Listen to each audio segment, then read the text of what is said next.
Hey, what's up YouTube? How's it going? Today we're going to be talking about how to get rid of brown algae, otherwise known as diatoms. Brown algae is synonymous for diatoms, so anytime I say brown algae, I mean diatoms. Anytime I say diatoms, I mean brown algae. Let's get started. All right, so what do I mean by brown algae or diatoms? I mean this brown stuff that's on this dragonstone here.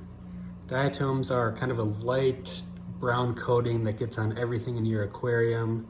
For me, it really sticks on rocks, power head, power cords, the edge of my egg tumbler. Really gets on everything. It can get on the substrate. It's really annoying. You know it's a diatom if it rubs off super easily.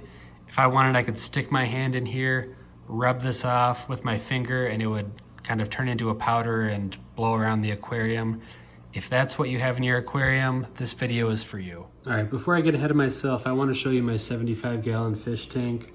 This aquarium just 4 weeks ago was covered in diatoms. The substrate, the rocks I had in it, the filter intake, the heater, the glass, everything was covered in diatoms. It was a real eyesore.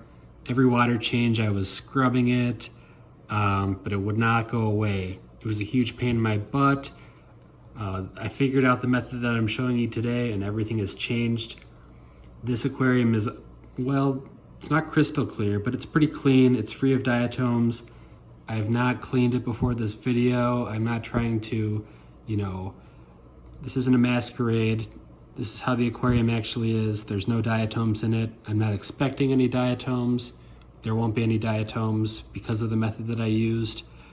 So this is kind of my pudding here to show you the proof that this method actually works. All right, I'm gonna get straight to the point. How do I get rid of the diatoms from the aquarium? Seachem Fosguard. It's $6. You can order it on Amazon. You can get it at Petco, PetSmart, any fish shop. This stuff works wonders. Here's how it works. Here's the long and the short about what Fosguard does. So in the aquarium, there are silicates. Diatoms feed off of the silicates. Diatoms are what we're trying to get rid of here. So basically, if there are silicates, there are diatoms. If there are no silicates, there's nothing for the diatoms to eat. There won't be diatoms.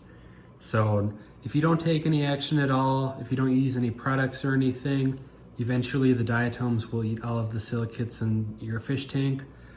Sometimes you'll hear people talking about how, oh, don't worry about diatoms. If you just leave your tank be for 6 to 12 months, the diatoms will go away. This is what happens. The diatoms eat all of the silicates and they go away. What we're gonna do today is we are gonna skip that 6 to 12 months so you don't have 6 to 12 months of an ugly aquarium. I should clarify, Seachem has not paid me to do this at all. This is not a paid product endorsement or anything. This is just me giving it to you straight. So yeah, let's talk about where silicates come from. So silicates come from oftentimes play sand. A lot of times people use sandbox sand that you get at Home Depot or Lowe's or whatever as a substrate for your aquarium. It's easy, it's cheap, it looks decent, but oftentimes those play sands are loaded with silicates. So if you're using play sand, you may want to reconsider it if you're having some serious diatom issues. What's going on is the diatoms are just feasting on the silicates that come from your play sand. Another common place that silicates come from is table salt. So if you're trying to be cheap or you're in a pinch and you're using table salt in your aquarium rather than the aquarium salt that I think is made by API and sold at a lot of the fish shops, table salt has silicates in it and can cause diatoms.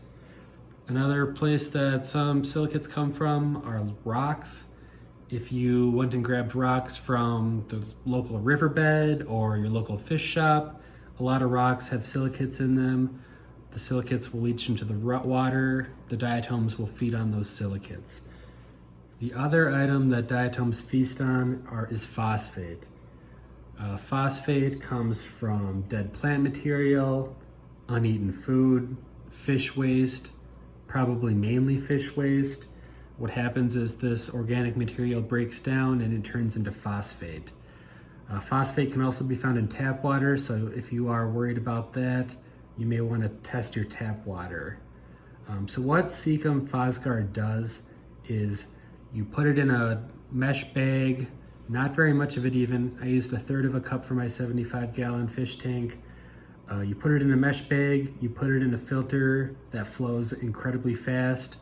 At first I put it in my hang in the back filter, which does move a lot of water, but I feel like it wasn't quick enough, so I threw the Fosguard into my FX4. It's worked a lot better.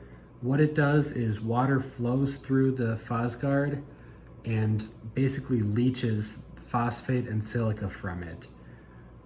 This then cuts off the food that the diatoms need to survive. All right, so by now I'm sure you're wondering what the product looks like. Here it is. You can kind of see a photo of the product there, but it's all these tiny little granules. They kind of look like Dippin' Dots, but don't eat them. So what you're gonna do is right when you get them, you're gonna look at the back, figure out how much you need. I ended up using 1/3 cup in my 75-gallon fish tank. I think they say 1/3 cup is good for up to 100 gallons. Using more won't do anything better for you. I always like to use a little bit more just because, just because. So what you're gonna do is you're gonna take the granules, grab a mesh bag, or I suppose you could use nylon, women's tights, something like that, anything, whatever you use to put media in your fish tank. It's got to be pretty fine because these are pretty small, but I think most bags will do. Put the product into the bag, go to the tap, wash it out for about 30 seconds or so. Make sure it's zipped up. Wash it out. At this point, you're ready to put it into a filter. You can put it into any filter. I would suggest putting it into your most highly flowing filter. At first, I put it into a Tidal 110, which does pump out a lot of gallons per hour. But I think that for whatever reason, in canister filters, there's more suction, faster flow, whatever. After a couple weeks, I wasn't getting the results that I wanted, so I went ahead and put this product into my canister filter, and everything's gone much better. So if you have a canister filter, I would highly recommend putting this straight into the filter. What's going to happen is eventually the water is going to flow through this. You're going to get kind of a dark brown material on the little granules. That means that it's working. So there will be a dark brown material on these, no brown material in your fish tank. After a while, they're going to be covered in dark brown. That's your cue to replace it. I anticipate a bag like this will last maybe 4 to 6 months, no problem. At that point, what I'm going to do is just dump out the little white granules and put some new ones in there. The great thing is this product is pretty cheap. This thing cost about $5-6. I think it's about $6 on Amazon right now. I used a lot of it, but it'll last you a long time basically. And if I'm not getting diatoms, heck, I will pay almost anything. So unlike most Seacom products, this one you cannot reuse, but whatever. Before you place the Fosguard in your filter, do the following things. Take out any materials that have diatoms on them. This includes rocks, filter intakes, power heads, heaters, everything. Take them out of the fish tank and scrub off all of those diatoms. If you remove the diatoms from the objects while they are in the fish tank, the diatoms are going to stay in the fish tank and continue to wreak havoc. If there are diatoms on the substrate, make sure to use a gravel vacuum to suck out all the diatoms. Once these items are clean, you may return them to the fish tank. I want to go over a couple of other preventable measures to keep diatoms from your fish tank. First, keep up on water changes. You want to keep your water clear and free of organic material. Next, increase the water flow in your fish tank so diatoms cannot attach to things. This can be done by adding power heads, a strong filter. Just make sure there's a strong current so diatoms cannot form a bond with the items in your fish tank. Another popular way to prevent diatoms is by adding fish and snails to eat them. While nearite snails do eat diatoms, they gobble them up real good, they do not eat that much. Previously, I had maybe 5 nearite snails in this fish tank, and while they did an okay job of eating diatoms off the glass, off the rocks, they have all escaped. I was constantly finding nearite snails dried up and dead on my floor. It was kind of disgusting, and honestly, I just felt bad.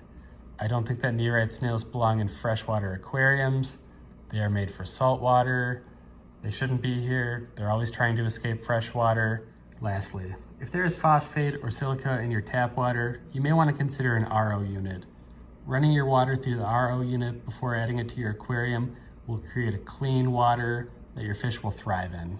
Thank you so much for watching. If you have any questions, feel free to comment below and I will promptly answer them. Furthermore, if you want to subscribe, there will be more fish videos coming in the future. Thanks so much, everyone.